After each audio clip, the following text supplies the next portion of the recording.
Welcome to my podcast story, the show where podcasters share the real journey behind their voices, from their first mic check to their biggest milestones. Every episode reveals the lessons, challenges, and breakthrough that shape a podcast star's journey. I'm your host, Wisdom Okonkwo, and I can't wait for you to hear today's story. Welcome to the podcast. Tell us your name and what you do. My name is Rosemarie Francis, and I'm an author, a mom, a grandmother. I'm a podcaster, and I'm a mentor, mostly to single moms. Welcome to the podcast, Jay. Thank you. Thank you for having me. I really appreciate you. My pleasure. Wisdom. What's the name of your podcast and what's it about? So I have two. The first one is Solo Moms Talk, and it's about promoting the story of single moms worldwide. So I try to dispel the myths surrounding solo moms. The second podcast is called Tools of the Podcast Trade. And I started that because I got a lot of questions about podcasting and how I did it and what happened. And I realized that I enjoyed sharing what I knew to other people. And the more I shared, the more I realized I actually enjoyed podcasting. Oh. And so that's why I started Tools of the Podcast Trade. Oh, tell me about the first podcast. How did the idea come about for I'm going to start Solo Moms Talk? So that idea came about, I would say, around 2013, 2014. I was a divorced mom. I have 3 boys, but I had my 2 youngest in custody. And I went to a discovery group at my church. The discovery group was it was kind of like almost like a therapy session that there were 13 women, and we got to share our life story, what difficulties and challenges we were going through. And I went through the program 9 weeks, 13 individuals. And I enjoyed it so much, and it helped me so much that I was saying to myself and maybe to God, this is such a good thing, because I'm listening to these ladies talk and I'm like, I remember back in the day when my husband left, I wish I had somebody to share with, somebody who we weren't allowed to help each other. We weren't even allowed to hand them a tissue if they were crying. So we were allowed to share freely without any inhibitions. And I kept, telling myself, I wished I had something like that when my kids were younger, right?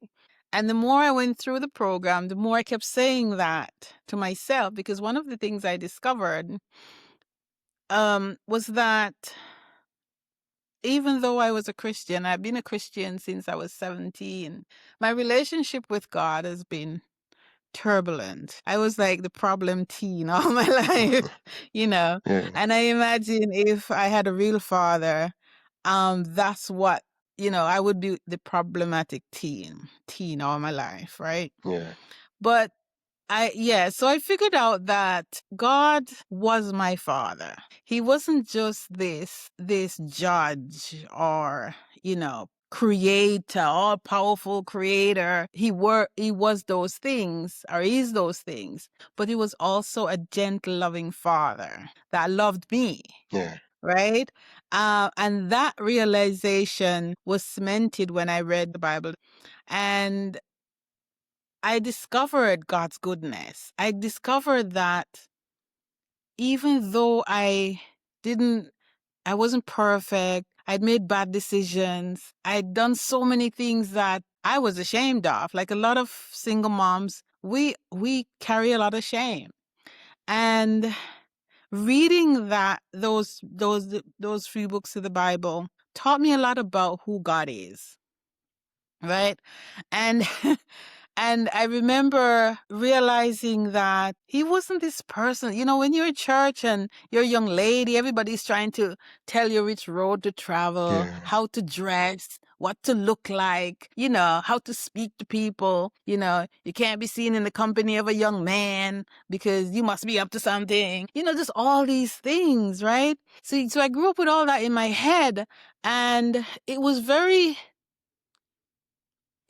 mind-blowing to realize that that's not the God that wants to connect with me. And so this discovery group helped me realize that. And while I'm ruminating about how great this discovery group was, God, and I'm complaining that I wish I had this, God said to me, why don't you do it? Right? And I said, okay. And that's my nature. Looks like I'm doing this. Right? Yeah. And I ran with the idea. I started to write. I bought mic. I bought this. I bought that. I did some research into single moms. But what I saw online really took me aback because there was so much negativity about the term single moms. And I'm like, I gotta kill that because I'm a divorced mom and I'm nothing like those descriptions.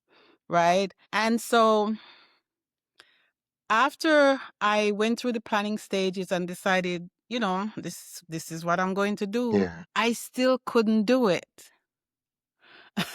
I couldn't do it because I went through, who do I think I am? I knew I needed to share my story. And it was like, nobody wants to hear about my messy story. Then it was, my voice not good enough. There was all kinds of things, you know, they call it imposter syndrome, but it was Yeah. so much more than that. It was a deep fear, right? Of doing this, what I'm doing right now. I had no problem talking in front of 5,000 people. I've done it before and I had no problem. I wasn't nervous or anything. But when it came time to broadcasting, you know, all these things, I was scared to death. And so it was 6 years Yeah. before I actually hit publish. But during those 6 years, I learned a lot. You know, I could go into that if you want, but Yeah. and I know I spoke more. I said more than I should, but it's okay. Yeah. Yeah. 6 years. You had an idea in 2013, and in 2019, you released the first episode. I'm curious, the Yes, moment sir. you recorded the first episode and you released it, that's brief moment. Can you just remember what it felt like? I couldn't say for sure because there was a build up towards that. And what had happened was that my first episode was actually an interview Okay. with a young lady, right? Yeah. And it was about her story about being locked out of her house by her boyfriend. She had a baby with him and they lived together, and he locked them out on the street, and the kid was only like 4 years old. And so that was my first interview. And I did several interviews all at once because when I said, I'm doing this podcast, anybody Yeah. want to talk to me? Lots of people wanted to talk to me. And I had 6 months worth of Oh, interviews, you know. Yeah, so I was caught up in that, you know, trying to get these stories out because I'm like, whoa, I'm not the only one, you know? And so it's hard to pin down how I felt. I was still scared, you know. Uh, I was excited. My sons were very encouraging, and and so even the people I work with were, you know, they were encouraging. So I was excited that I finally got it off the ground. But one thing I knew, it was divinely inspired. You know, that might sound a little cliche, but it was. I noticed in your own case, when you decided to start the podcast, you kind of plunged into it, You did a lot of interviews, and because it was interviews versus solo episodes, it was kind of like an unwritten social contract. You do an interview, you're supposed to release it. That was the whole promise of the podcast interview in the first Yeah. place. At what point in Yeah. time did you start doing solo episodes? I'm going to guess. I think it was probably a year. It was quite a while after I started because like I said before, I knew I was supposed to share my own story and I wasn't doing that, right? And I was, even though I was sharing other people's story, I was still afraid of doing my own. But every Oh, now and again, I would do something where I greet solo moms and talk a little bit about my stuff, right? So I'm going to say, if I had to guess, it was probably a year before I did my first solo episode. You checking the time you did the first solo episode? Yeah, actually it was quite early. So it was the intro, 1, 2 interviews, and then I did a solo episode encouraging them solo moms not to give up. How long was that episode?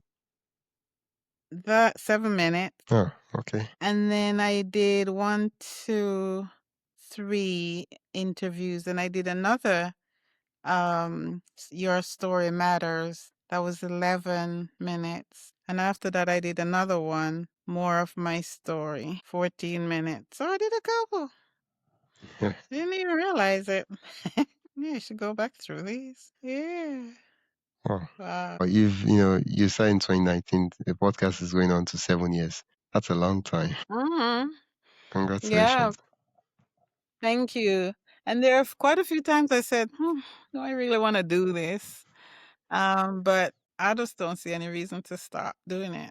Quick break. Before we continue, I'd love to invite you to join the My Podcast Story newsletter. Each week, I share highlights from our guest stories, behind the scenes podcasting tips, and resources to help you grow your own show.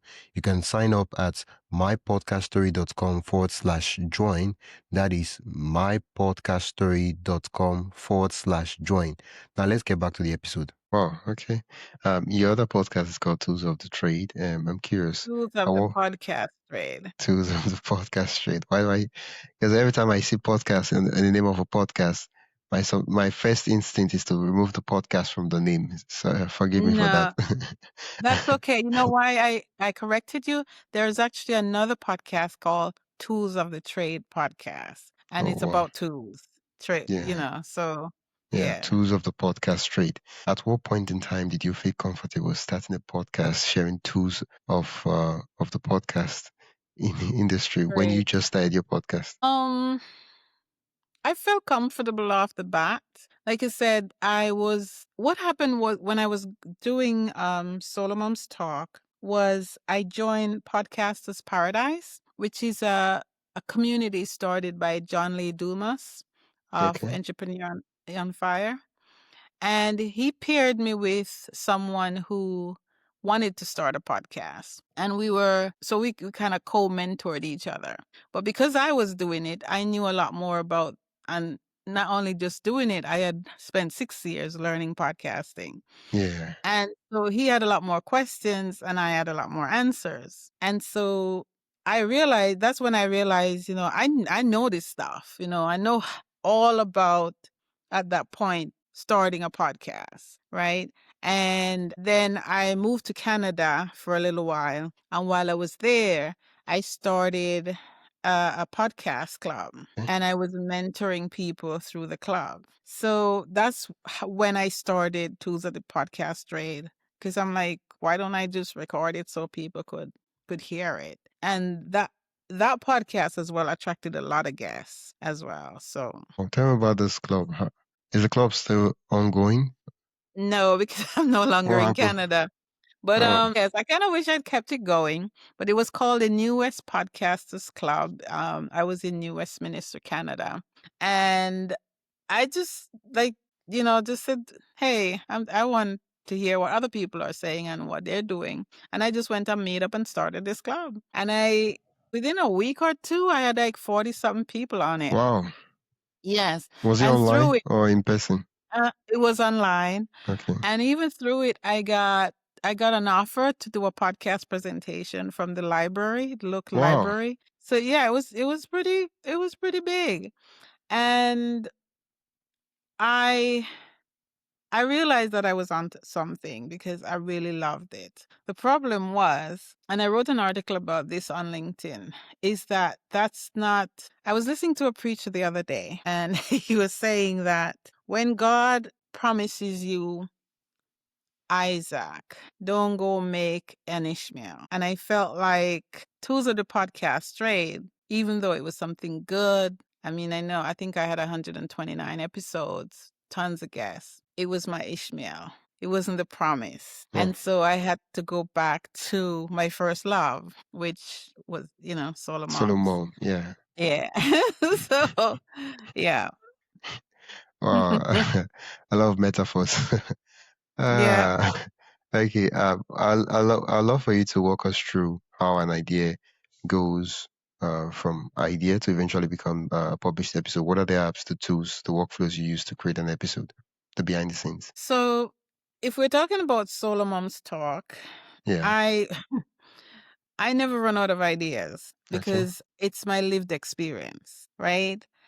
It's what I go through almost every day or I've been through. And so I could make a list of maybe 1,000 topics that I could talk about on being a solo mom. And it's not all about being single. So what I do is that a lot of times I pray about what I'm going to talk about.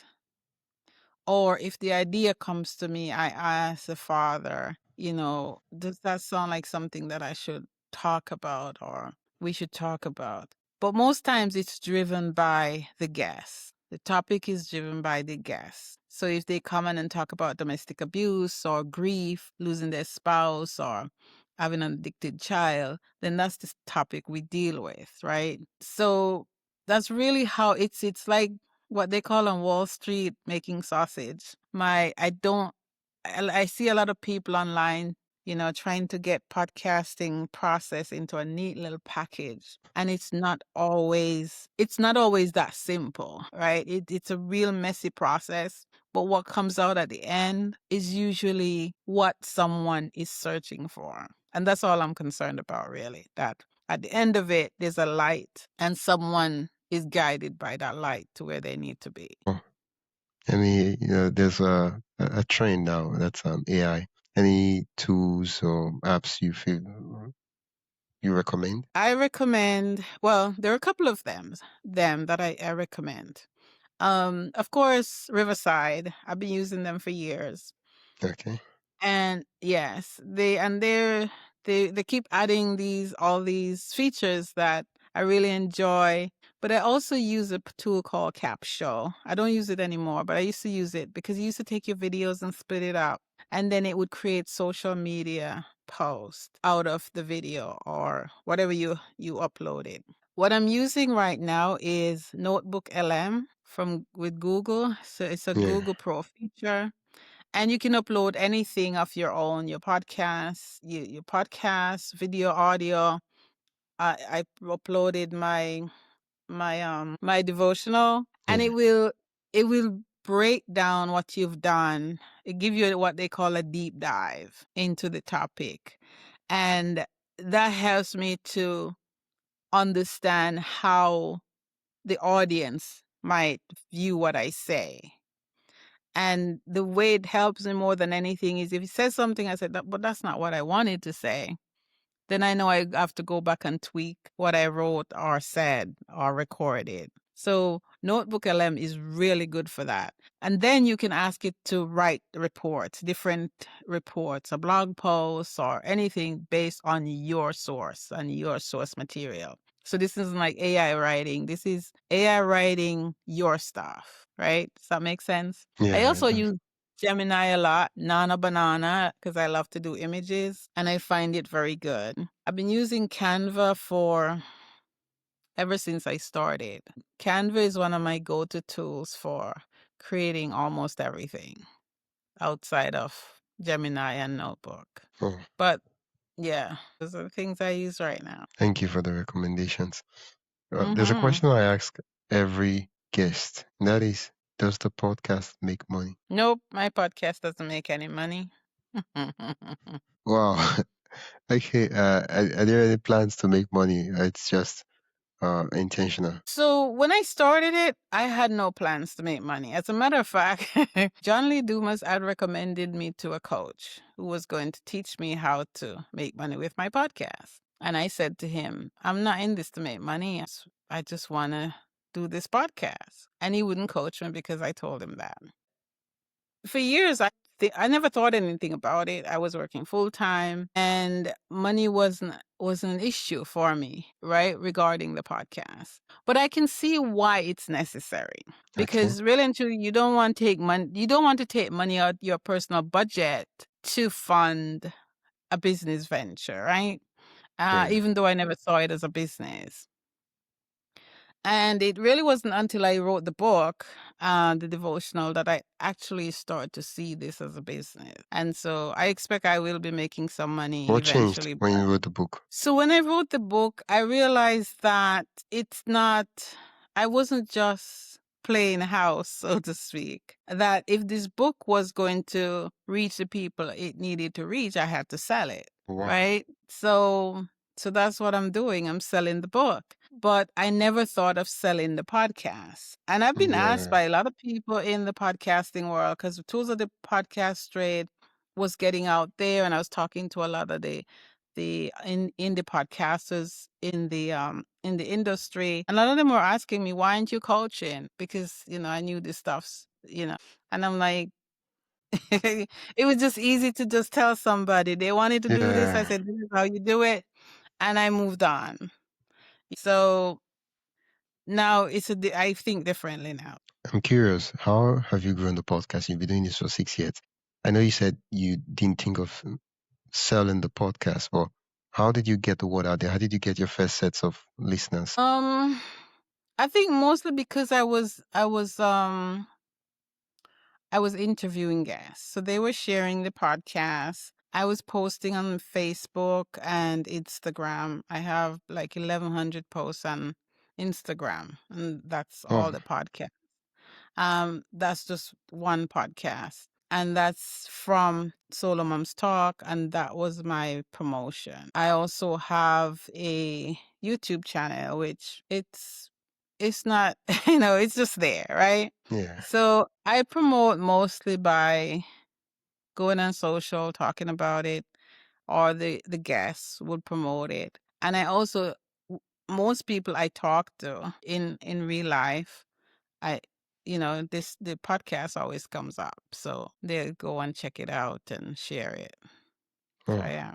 yeah. Knowing what you know now, and I'm curious, what are the goals you have for the podcast? What are the projects, upcoming or current projects that you love to share with us? Because I love for us to circle back 1 year from that, 2 years from that, and say, yeah, Jay, the last time we spoke, you said you were working on this. How did it go? How's it going?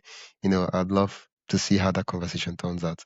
So, what are they? Well, there are two things. There are two things I have in mind, and one is because everything about the podcast Yeah. is centered around single moms. Okay. So one of my goal is to get more single moms onto the podcast to share their story, not just a single mom who's an author or who's successful in life. I want to talk to everyone to get all their perspective. I also want to deal with more social topics. One of them is there's a lot of single moms that get locked up in prison for simple things, and they can't afford to get out because they can't afford the $2.75 for a phone call. Yeah. And they lose their kids and all kinds of stuff. This one thing. The other thing is there are actually 215 million single moms worldwide, Oh, but only half of that number is counted. I want to dig into that, and because the ones that are not counted are losing out a lot. And those 110 million or so, they're raising children, at least yeah. 110 million children. So that's something I want to dive into. The other thing is I want to train single moms to share their story via something like a podcast, Oh, right? yeah. It's, you know, so I encouraged them to do journals right now. Journal, write it down, but you can also talk about it. Whether you want to make it a private podcast, a public podcast, or just a podcast for yourself. That's something I want to encourage single moms to do. So those are the things that I want to do in the future. But Wow. right now I'm starting to do those things. Yeah, I really love that. If there's any way I can help with those things, please feel free to reach out and I'll be glad to help. I Okay. love the mission. Um, Yeah. it's Thank you for sharing it with me, and thank you for also sharing your podcast Sure. story with me. It's been a lovely conversation. Once Thank again, you for having. what's the name of the podcast? How can we connect and learn more about the work you do? Okay, so there's Solo Moms Talk. You could find that at jrosemarie.com, and you could also find it on Apple or Spotify. I also have a YouTube channel, Solo Moms Talk Podcast. There's also the second podcast if you want to learn about podcasting is Tools of the Podcast Trade. Just as it sounds, Tools of the Podcast Trade. It's on YouTube, it's on Apple, it's on Spotify, and Yeah, wherever else podcasts are. yeah. I'll put the links in the description so listeners can just Yeah. click and go there to the Yeah. site. Thank you so much, Jay. It's been an absolute delight chatting with you. Thank you for having me, Wisdom. I appreciate you. My pleasure. You're welcome. I Okay. stopped the recording. That's it for today's episode of my podcast story. I hope you enjoyed listening to this journey as much as I enjoyed sharing it with you. If you found value in today's episode, make sure to subscribe and leave a review. It really helps others discover the show. And don't forget to join the newsletter at mypodcaststory.com/join for more stories and podcasting insights. Until next time, keep telling your story because someone out there needs to hear it.